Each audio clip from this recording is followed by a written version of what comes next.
Welcome to We Question and Learn. This is Tom Pysz. Today I have a very special guest, a good friend, if I could say that, Ted Wood from Ted Wood and Associates. And you hail out of Pittsburgh, Pennsylvania. Is that correct? That's correct. Allison Park, to be more specific, the North Hills. Ted, over the years, you've consulted many organizations in the Northwest Pennsylvania area, but also beyond. I'm sure you're obviously well known in the Pittsburgh area, so let's call you a Northwest Pennsylvania consultant. Have you reached beyond that at any time? When I started my career with Ketchum Incorporated, I was providing fundraising counsel throughout the country, everything from the Northeast down to Florida and out to the West Coast. But then I began my own business about 26 years ago, Ted Wood and Associates. And at that time, my work was around the Pittsburgh area, southwestern Pennsylvania. But I would say in the last 13 years or so, almost all of my work has been in Northwest Pennsylvania, Erie prominently, but also Warren County, Crawford County, more recently, McKean County. So that has worked out very well. I didn't plan it that way. It just is the way it worked out. And I think, as I say, in fundraising, there are the three criteria for hiring a consultant, and that is the cost. I call them the three C's: the cost, the competence, and the chemistry. And the chemistry with me in Northwest Pennsylvania seems to be very good. So I've been extremely grateful for my time in this region. It's a great region. And every time I drive north on 79 and cross over 90, I feel like I'm home. So that's all my work right now is in Northwest Pennsylvania. Well, we're glad to have you here. If I could ask you, in your perspective, relative to this COVID-19 era, what have you seen? How have things been going? Well, for me and my business, it's been going very well. I've seen no problem at all. It has delayed some of the solicitation because when you're asking for major gifts, you need to be asking them face to face. So a lot of that has been prevented, but we've been able to carry on, fill in. I just finished up a major gift campaign that ended up raising $4 million in Erie right through the middle of COVID, and we just kept plowing along. I know that when we had the Great Recession, what was that, 2008, 2009? Yes. And a lot of folks kind of shut down their major gift or their capital campaign fundraising at that time. I was involved with an organization down in Grove City, and they raised over $3 million during that time. The great thing was nobody else was raising money, and they were. So they were out and asking.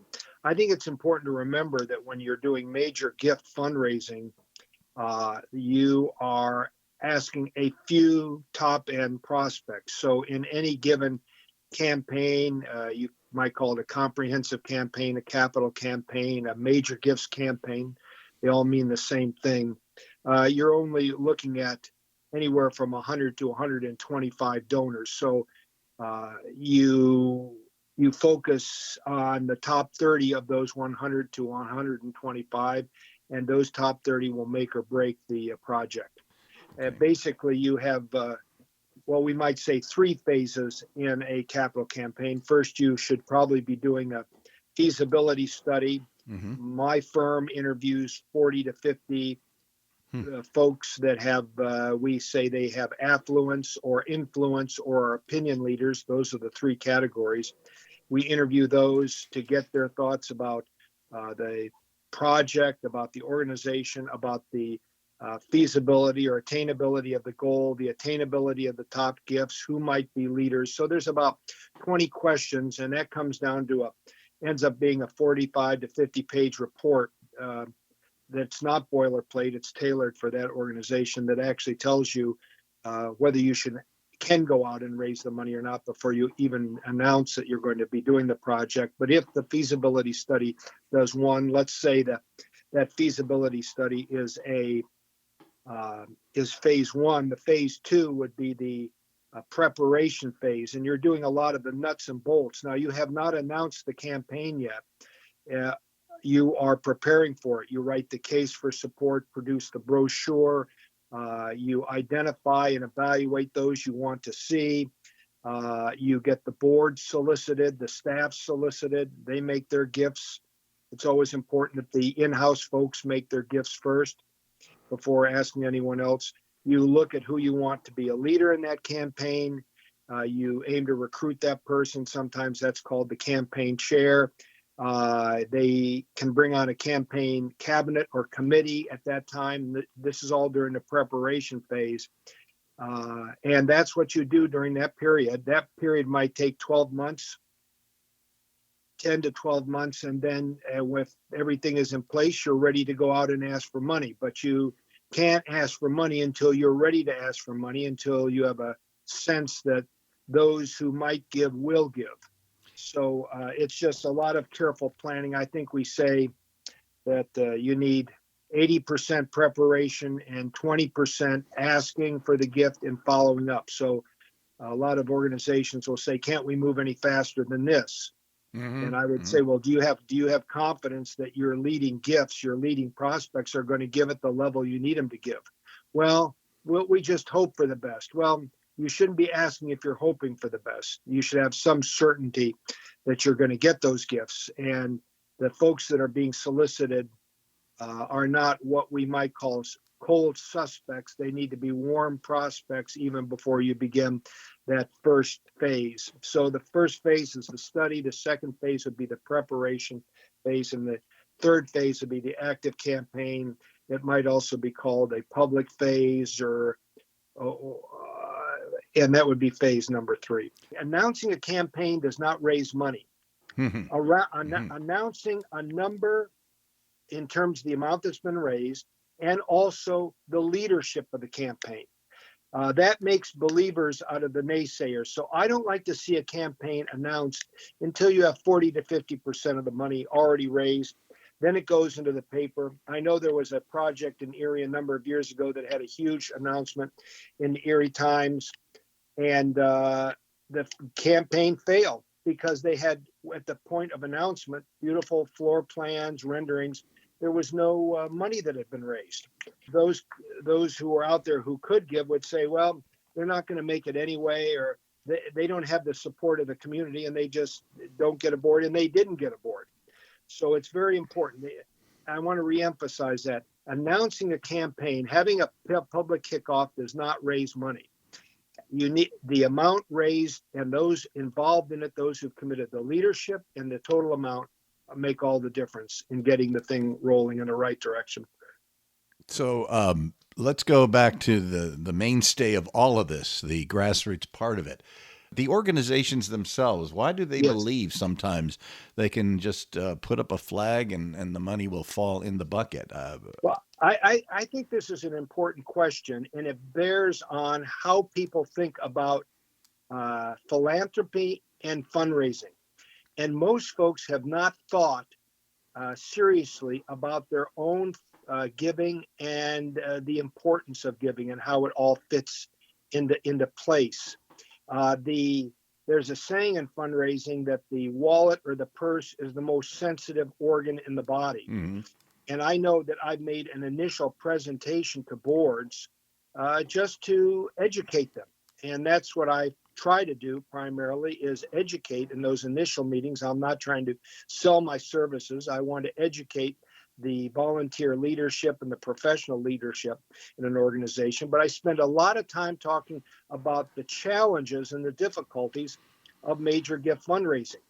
And folks come in there thinking, well, it's going to cost this much to run the campaign, and we're going to raise this much. And they really have not thought through exactly what their own contribution is to that.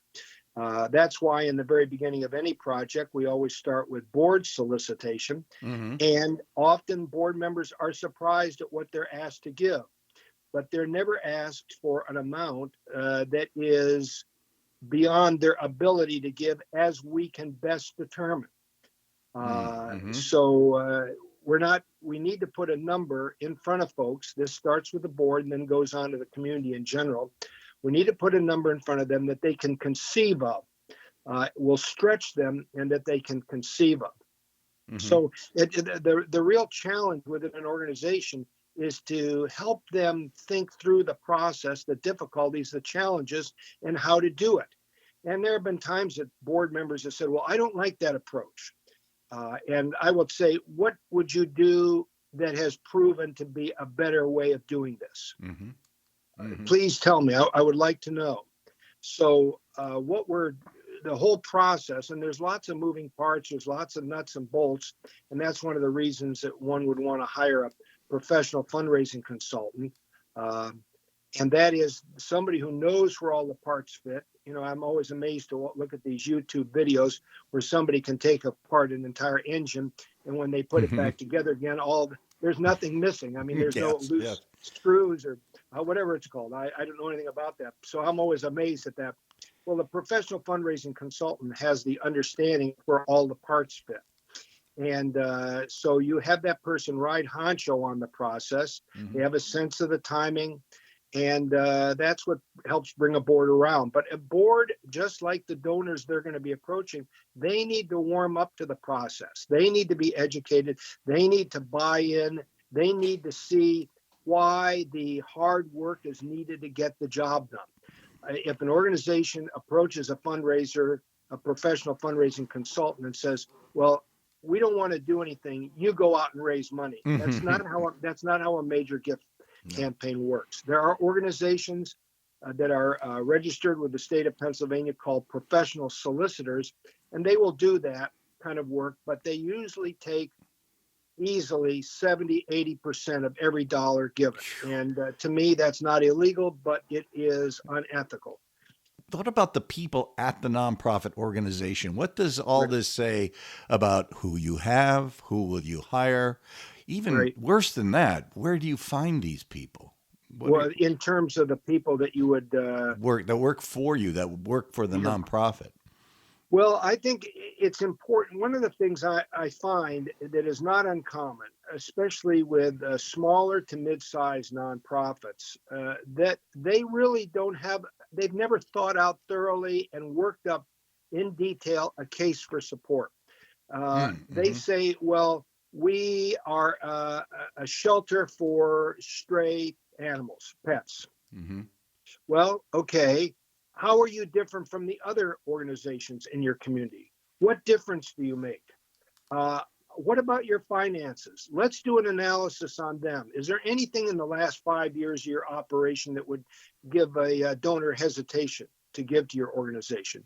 Do you have issues from the past with leadership that are known to the community that would not look well? Do you need to go back and start to explain these things?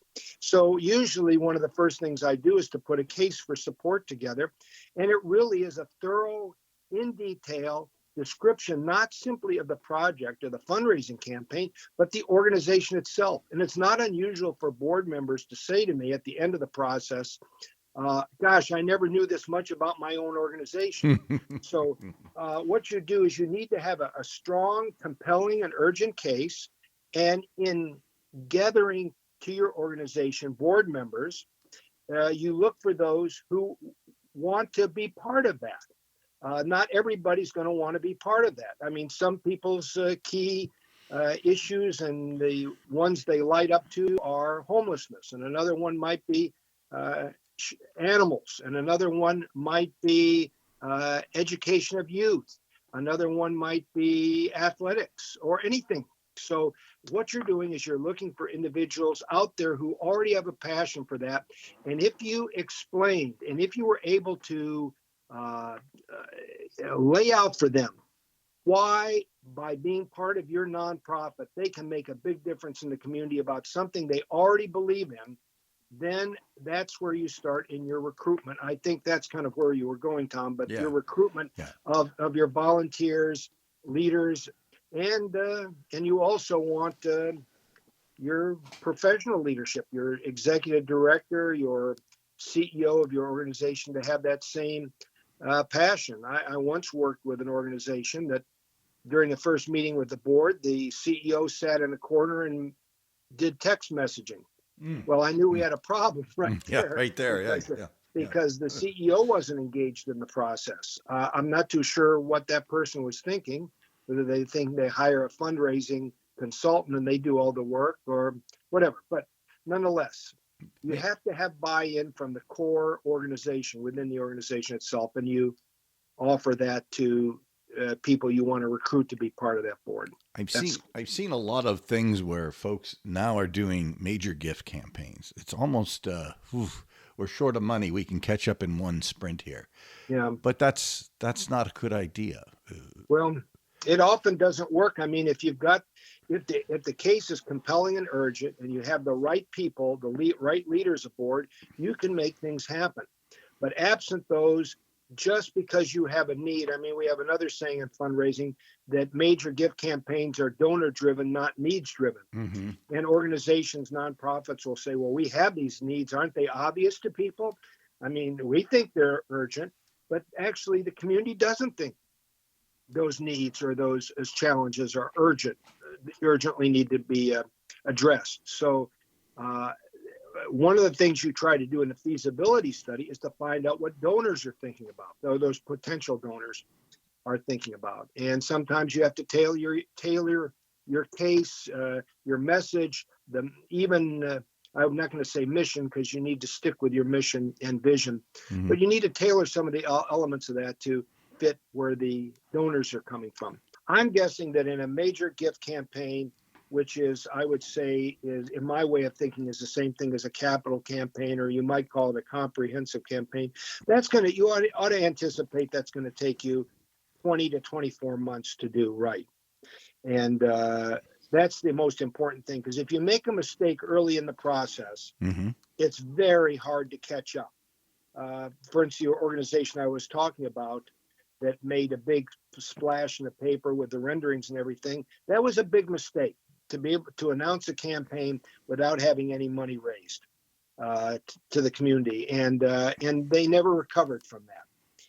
And so it needs to be done right from the very beginning. And that's why you would hire a professional fundraising consultant to ride honcho and hold folks' feet to the fire in the nicest possible way, because the wallet or the purse is the most sensitive organ in the body, and many folks would rather not think about it. Even those who say, I really care about the cause, mm-hmm. they just don't want to think about their own giving to that project.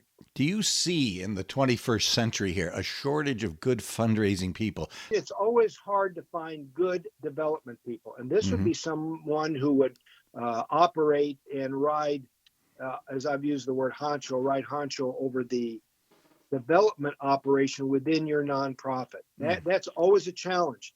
And it's a challenge in Northwest Pennsylvania because of our population. Pittsburgh has less of a challenge because there's more people down here. And big organizations too. Yeah. Yeah, it is. And they probably can pay somewhat more, not astronomically more now when you get to places like Philadelphia, Southeast Pennsylvania. Mm-hmm. So the nonprofit partnership has I'm guessing about 250. I think there's 400. They were pushing 480. Yeah. I heard 480. I think it's more like 425. Right, over 400, so we can be accurate here. Right. Yes. Yeah. And I'm thinking out of that maybe 250 decent sized nonprofits. Yeah. And they have a pretty vital, and this has been developed over the years, a pretty vital nonprofit association. And there are people that want to get into this kind of work. You got to want to do it. Sometimes when you go to hire a development director, what you get is people that are good at public relations or design, graphic design. Well, it's a different animal to get somebody who actually wants to do fundraising as a profession. But it is very satisfying.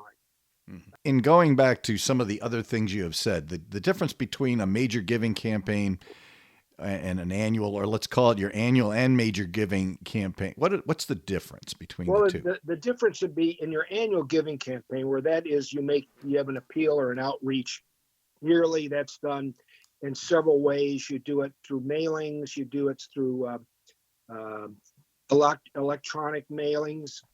You do it through special events. You do it through sponsorships. All these, there's about 5 or 6 basic activities that should be found in any annual giving program. The purpose of that is primarily to help underwrite the operational costs of the organization, to take a bite out of that. A major gift campaign or a capital campaign is designed to take the organization to another level. That they could not in any way, they might be raising $250,000, $400,000 a year annually, but they need to raise $3 million to take the organization to a new place, either by new buildings, new facilities, new programs. And so the annual giving program, it primarily draws individuals who believe in the mission and the activities of an organization, while major gifts campaigns, because they focus on, say, 100 to 125 potential donors, they focus on individuals who, by their giving, that gift makes a difference in the organization. So if you've got say, for instance, you have an annual giving budget of $250,000. If somebody gives $50 or $100 because they believe in the organization, that's great. And it's needed, but it is not going to make a substantial difference in an organization.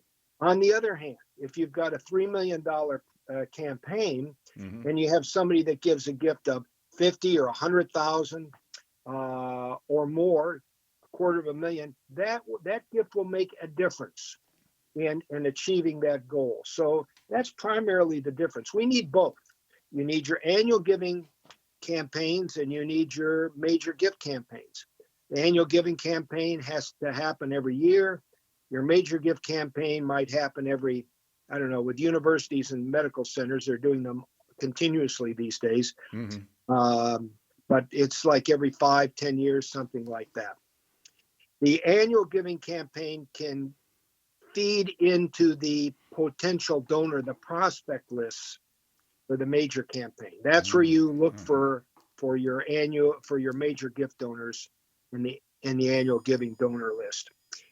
Maybe out of your annual donor list, maybe 10% of those, 5% of those might end up being legitimate prospects for a major gift campaign.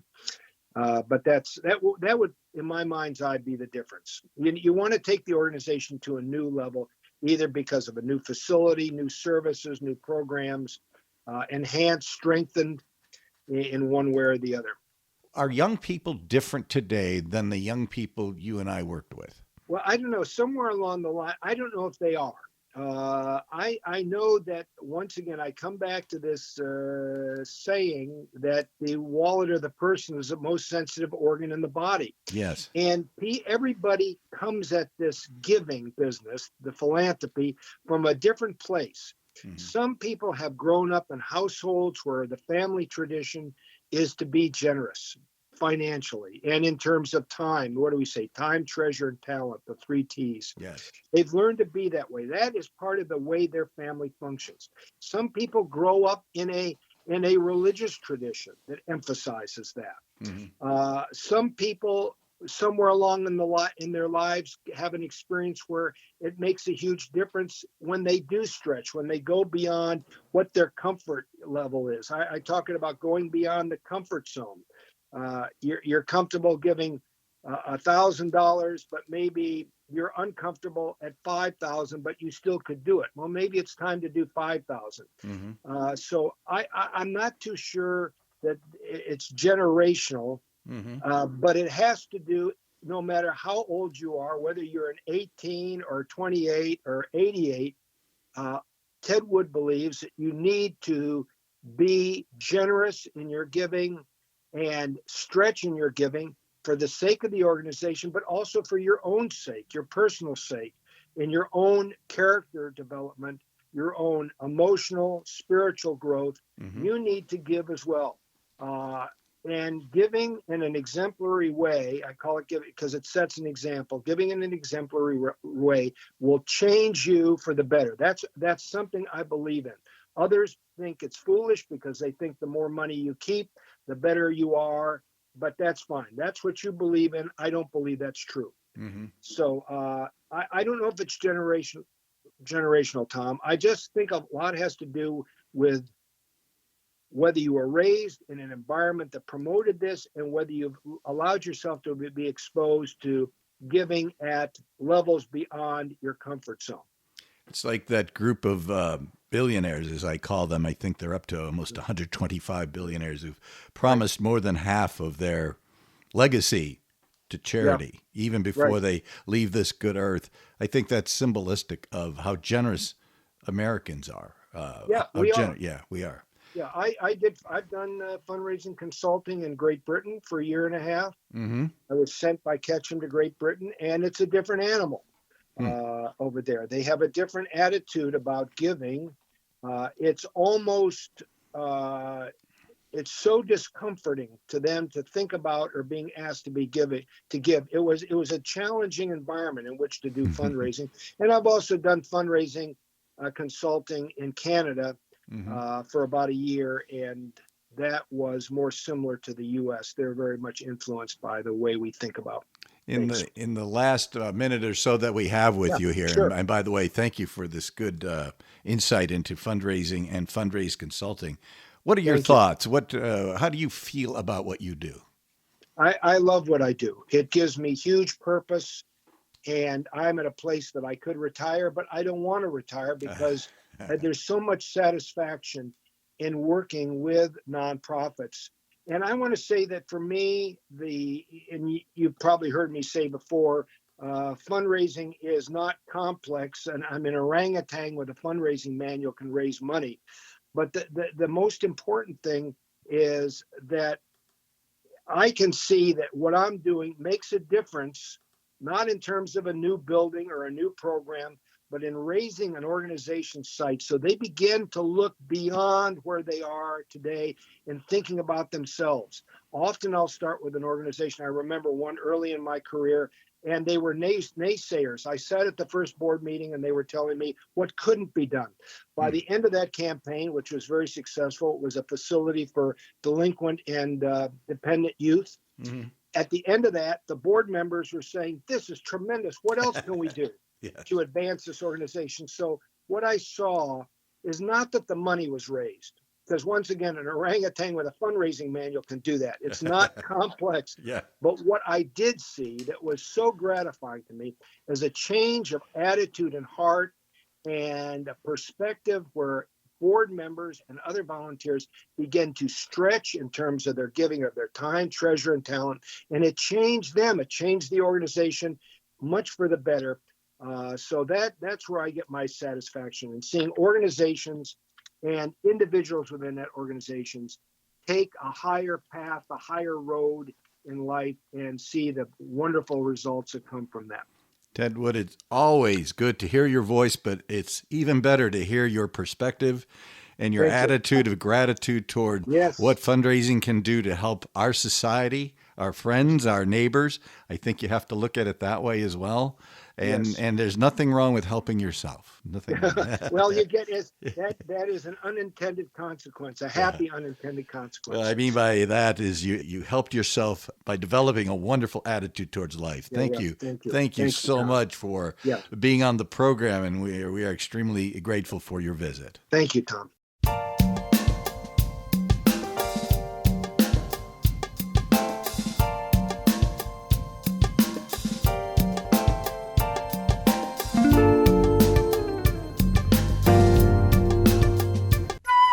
Sure, people don't huddle around to watch the radio while they listen anymore, but it's still a great way to stay informed, entertained, and connected with your community. Hi, I'm Elsa Chang from All Things Considered. When you listen to WQLN NPR, you are part of that conversation. Make sure that your voice is heard by becoming a member today. Help us reach our Pledge Drive goal with a donation at WQLN.org. I'm Michelle Martin. These days, it seems like just about everybody is choosing sides and doubling down on talking points. Here at NPR, we try to cut through the noise with meaningful and respectful discussions with people from all perspectives, backgrounds, and walks of life.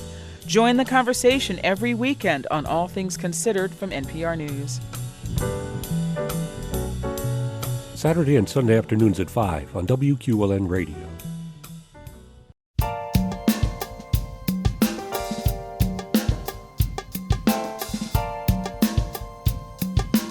Welcome to We Question and Learn. This is Tom Pysz for WQLN Radio. We're very honored today to have two special guests. Charles R. Walczak, Chuck Walczak, if I can call you by your first name casually. Is that okay with you? Of course. Great. Yeah, Chuck is the Chief Executive Officer of Erie Homes for Children and Adults. And I know sitting in the room is Jonathan Rilling. Jonathan, greetings. Hi, Tom. Thanks for having us. VP of Marketing and Communications, and we're honored to talk today about Erie Homes for Children and Adults. So for folks who are not on our geographic venue, Chuck, could you give us a brief outline of the organization, and if you could, how it started back in the early 1900s? Okay, great.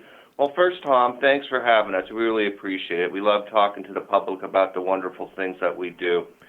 I'll cover a quick overview of the agency, and I'll ask Jonathan to talk about our history. He's been so much involved in kind of documenting that.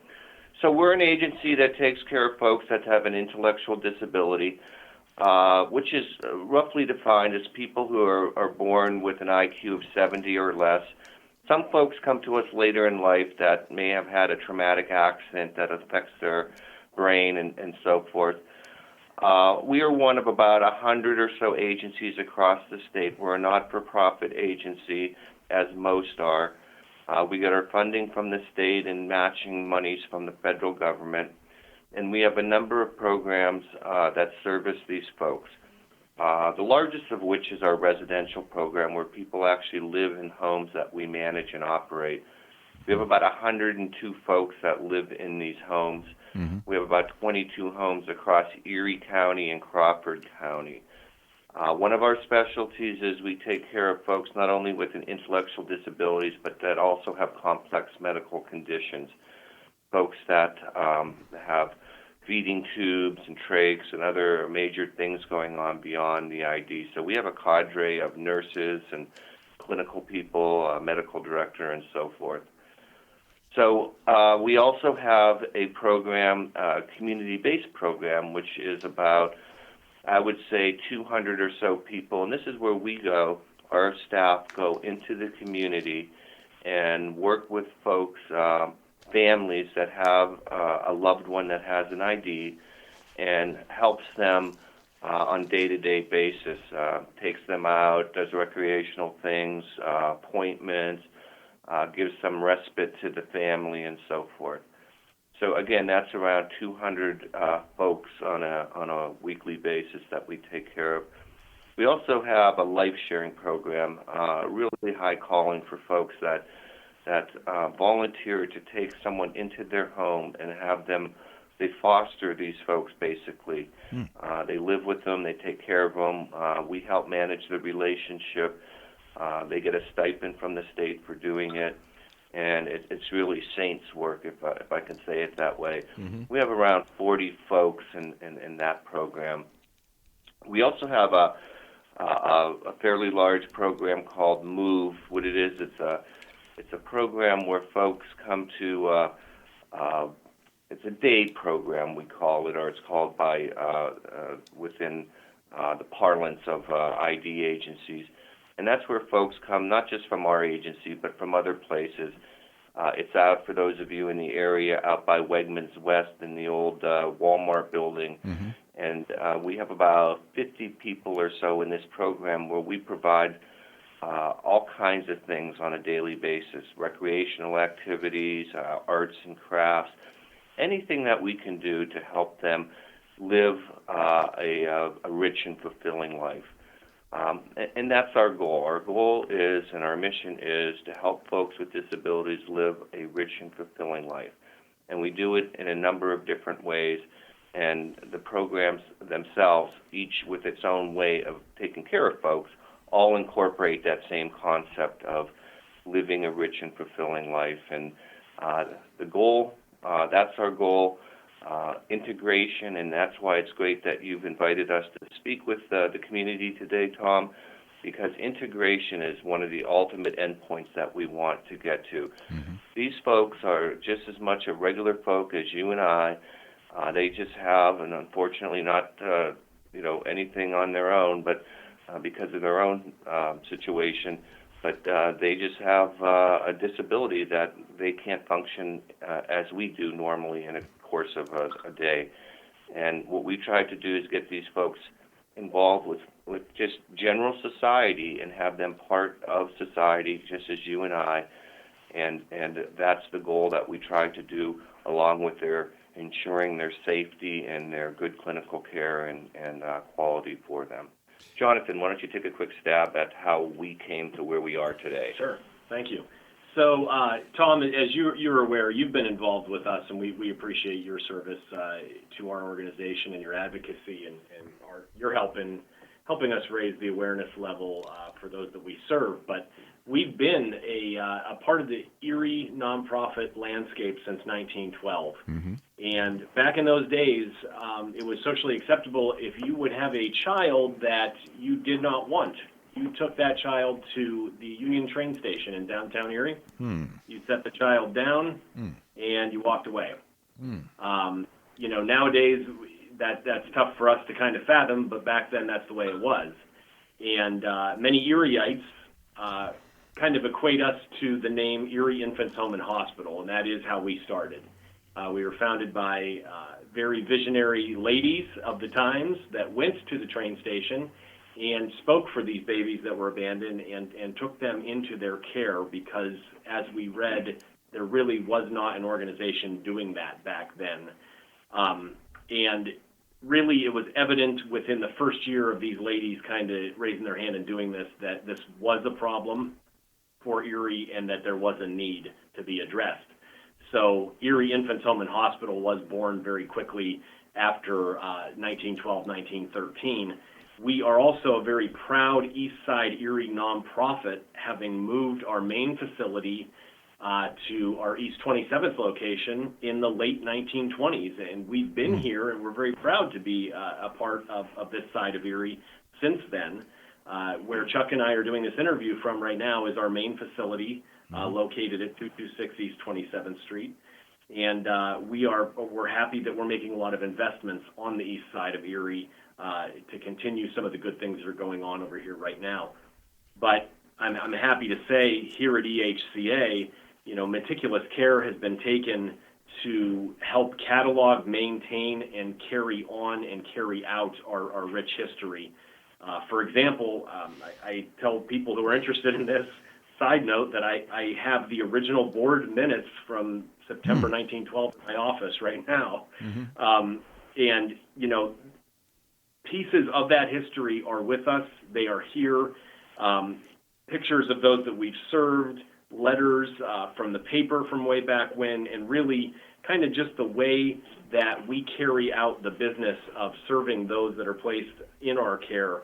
As Chuck and I have noted, he has been here for about 5 years. I've been here about 8 years. And as soon as you become a part of the EHCA family, there's a secret sauce that's very evident in the way that we care for people. And I really believe, in looking at this history, that it has been passed down through generations in just kind of a informal way of, this is how we look at the people that we care for. This is how we care for the people that we care for. And it's a real special thing to be involved with. Tom, I think it would be suffice to say, Chuck, here is that the services have changed a bit since that early period when folks left their infants that they did not want to take care of. That obviously is different than what we do today, but the mission is still the same. The mission is the same, is to try to make their lives as rich and fulfilling as possible. That's the thread from the origin of us 100+ years ago to who we are today. When we're fully staffed, we're near 600 folks. Wow. Now, unfortunately, and maybe this is will help with anyone who's interested in doing this great work, we're struggling for filling vacancy positions. We are staffed to be able to cover the needs that we have, but we want to continue to grow. There's a lot of people out there that still need these services that there just isn't enough staff to take care of them. So On a daily basis, we average about 400 folks that we're taking care of. I mentioned earlier about 102 are in our homes, about 200 plus that are in our what we call our options program, which is a community-based program. We have about 50 plus that are in our, again, day program called MOVE. And then we have about 50 or so in our life sharing program where these folks are living with people who are fostering them. We have about 25 different facilities. We have a number of buildings in the Crawford area. Most of them are in Erie. As Jonathan mentioned, our headquarters is right in the smack center of Erie, here on East 26th Street, between Holland and German. But then we have houses that extend near on the east side out to Far Harbor Creek and a whole bunch in between there. Then we have houses that go out to Girard and a whole bunch in between there as well. Again, the idea is to spread people out, integrate them in the community, have different neighborhoods, different places, and try to make their routine as normal as what we experience every single day. If I could throw some round numbers out, there's approximately, round numbers, 270,000 people metro here. How many folks, you mentioned how many you serve. What stressed me a little bit is there some folks out there that still need some help? Is that what you're saying? Yeah, there's what we refer to as the waiting list. The way folks get into our system is through an intermediary. It's called Erie County Care Management. And they do a super job. They are like the caseworkers. If someone determines that they have a loved one or a baby that is born that has an intellectual disability. And then what they need to do is find the funding and find how they will process someone through the system. Unfortunately, there isn't enough what we call waivers, which are the kind of the guarantee that there's funding that these folks can use for some type of service like ours. And we're working with the state. It's just a matter of budgetary constraints and so forth. Yes, there are folks out there that have limited services. I would wager to say is that anybody who needs and if are in an emergent need for a service, we find a way to make it happen. Believe me, there aren't people that are in extreme conditions. But there are people that have moderate disabilities on the spectrum and so forth that aren't getting as many services as they could use. And that's one of our goals, is to try to find a way to get full access for everybody. But again, the people that really need it the most, we always find a way, working with the ECCM, working with the state, working with other agencies. One of the wonderful things I found in our industry, so to speak, the community of ID agencies really work closely together. Of course, we have some great agencies in Erie beyond ourselves. We have the Barber National Institute. We have Lakeshore Community Services. We have L'Arche, and a few others. And we all work very cooperatively. If we can't provide the right service to someone, we talk to them, and it's not uncommon to move someone from our services to theirs or theirs to ours. And we look at it as a collective goal. Yes, we compete a little bit, but we're more in it for finding a way so that there's a solution for these folks. They have no one else out there looking out for them. We are the ones.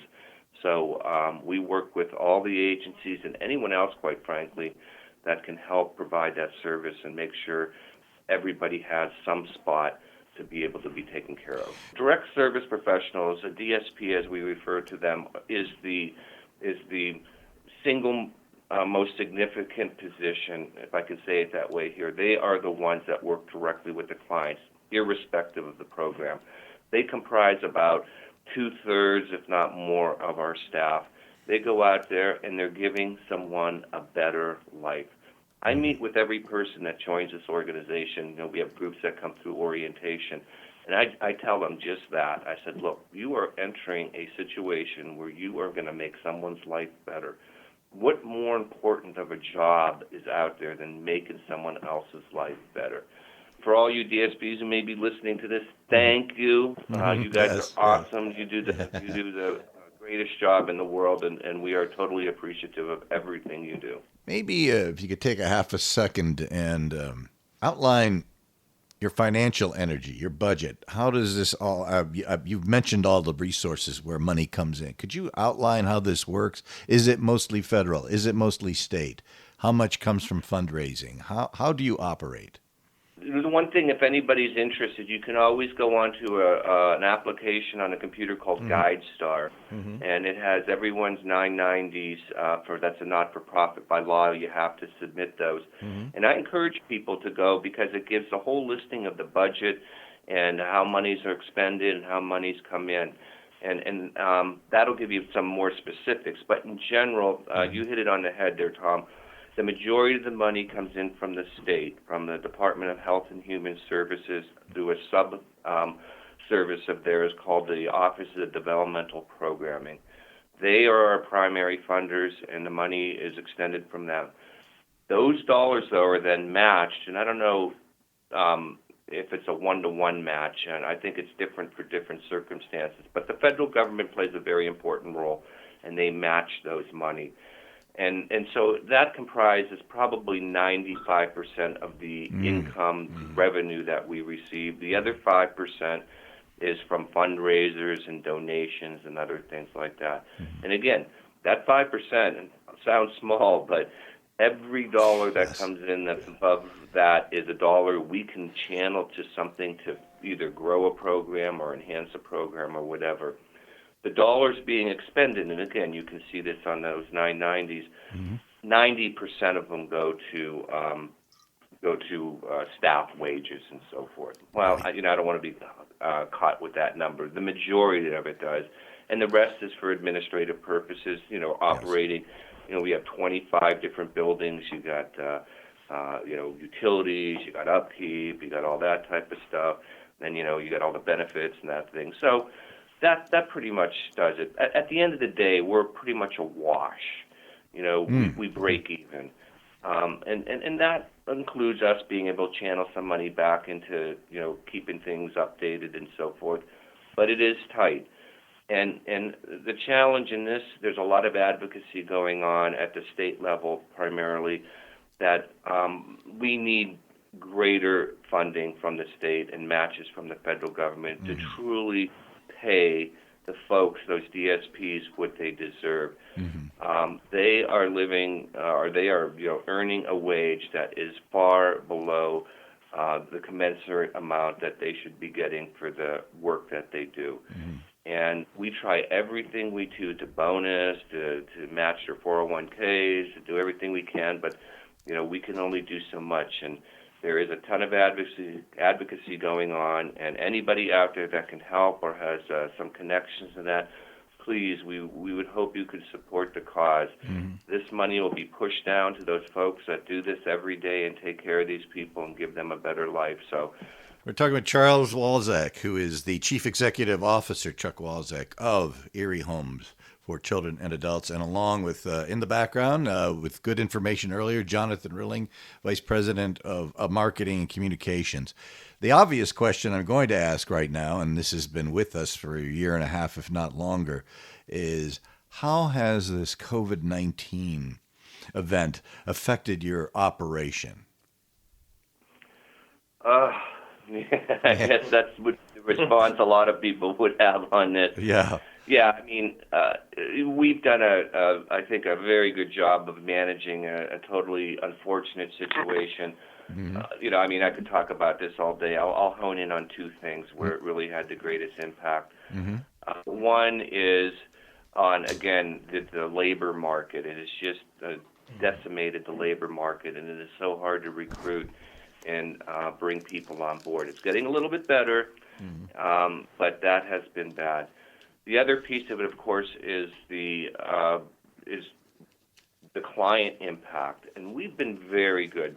We took this super seriously day one. As soon as we heard that this was becoming an issue, we put teams together. We found out all the different procedures and processes, and so we really were on top of it. But still, Best preparations, and you still are going to get impacted by this enormity of this issue. We've had from time to time had to PPE homes and other situations. We've had very few clients that got COVID. We've had a number of staff, but we've always were able to quarantine or otherwise find ways to restrict their service and the whole bit. Again, I'm knocking on wood.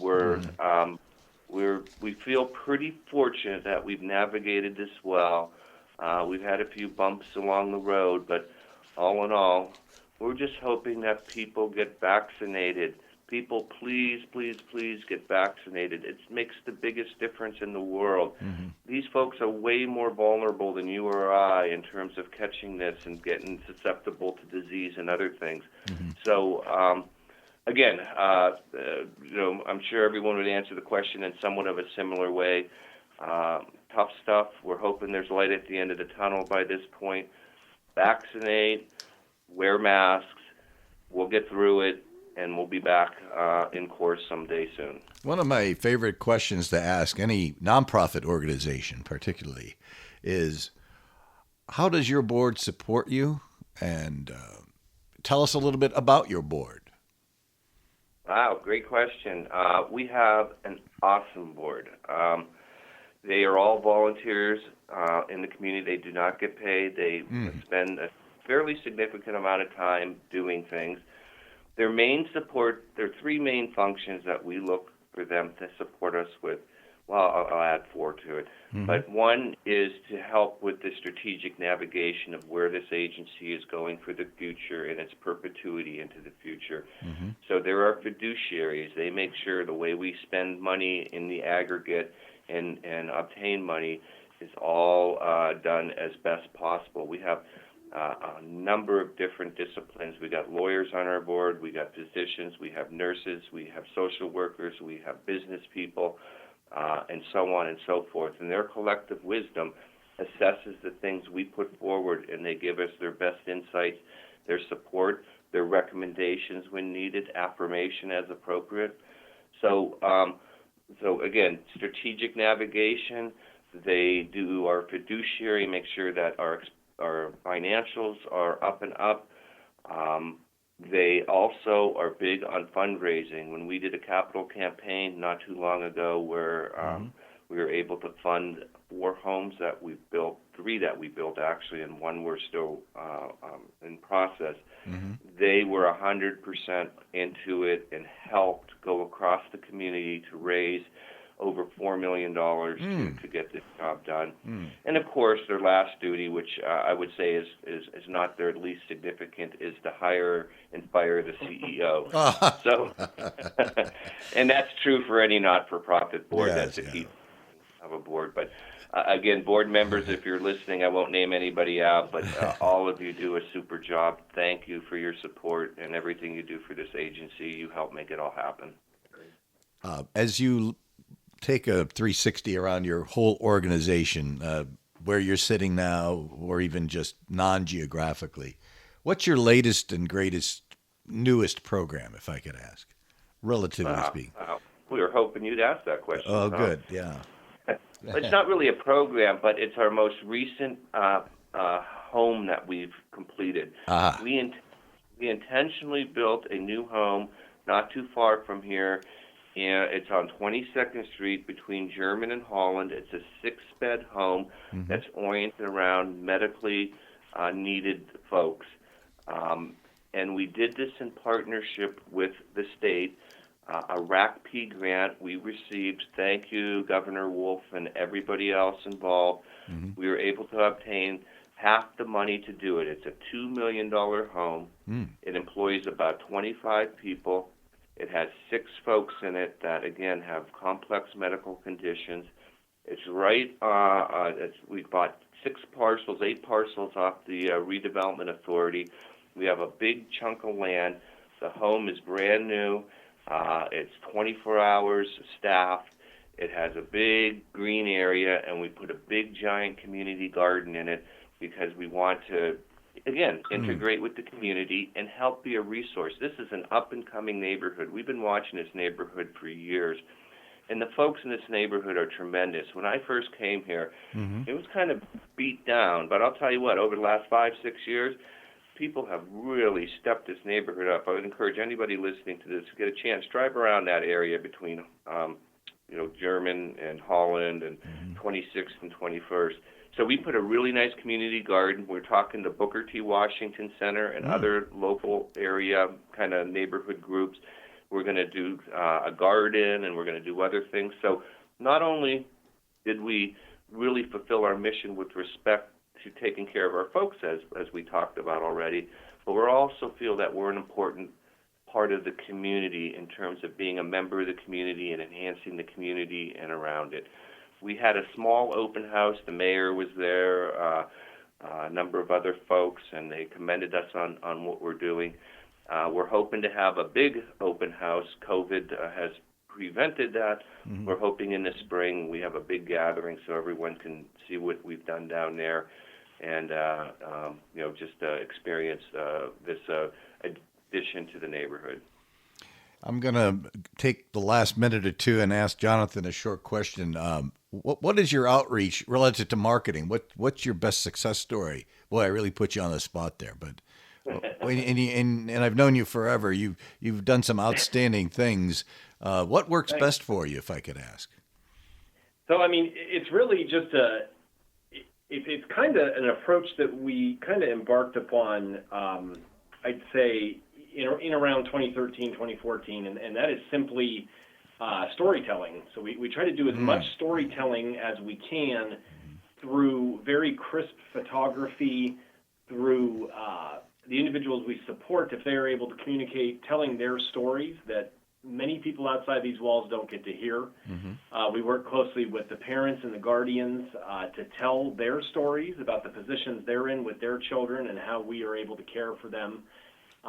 We really did a deliberate take on getting out there with what we called good vibes messaging during the blackest part of COVID, if you will, the darkest part of COVID. And with all of us waking up every day and hearing some of the rough stuff that was going on around the world during the pandemic, we really wanted to kind of be that agency that delivered a bit of good news to you and your family each and every day in various different channels. We have a very good social media network, thanks to the team that works with me and those that support us through social media. We call those our social media rock stars. We have a leadership team here that invests in marketing, communications, and fundraising, which I'm forever grateful for, so that we can get our message out in the streets. And we feel, obviously, it's an important message. These people are people just like you and I, like Chuck alluded to earlier. We want to tell their story. We want to tell about their challenges, but we also want to tell about their victories. And the folks in Erie have been very receptive to that, and we're very appreciative for that. Well, this is the part of the program I hate the most because I have another half dozen questions, but unfortunately we've run out of time. I would encourage people to go to your website, and that would be ehca.org. Wonderful. That's easy enough to remember. It's very educational. It's very well done. It has a lot of answers to questions that I may have failed to ask today, but I want to offer my sincerest thanks to Chuck Walczak and you, Jonathan Rilling, for participating in the program today. And let's hope next year is much easier for all of us. I think you'd agree. Thanks, Tom, and thanks, WQLN, for giving us this opportunity. We really appreciate it. Thanks, Tom. Thank you for being here.